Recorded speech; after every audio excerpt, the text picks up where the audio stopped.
Samantala, AFP, PNP at PCG nagsanib pwersa upang labanan ang illegal logging at mahigit 50 mag-aaral na biktima ng bagyong Pablo, scholar na ngayon sa Davao Oriental. Yan ang mga balitang hatid ni Peng Alinio ng Radyo ng Bayan, Davao. Magandang hapon sa iyo, Peng.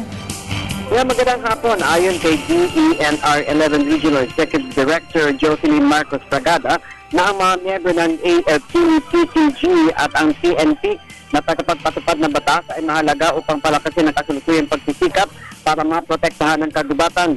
Pangungunahan ng militar ng aktual na operasyon sa nasabing kampanya habang ang DNI magbibigay ng mga taon at lahat ng kinakailangang technical assistance sa panahon ng operasyon.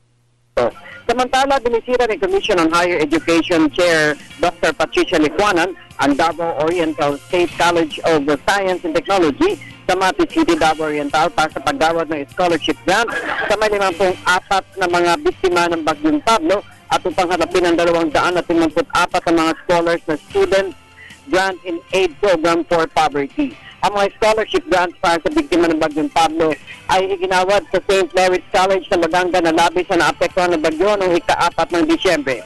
Kasama bibigay ng award sa mga scholars sina Chair Licuanan, Davao Oriental Governor Corazon Malañaon, Mati City Mayor Carlo Rabat, at opisyal ng DSWD Pantawid Pamilya Regional Program.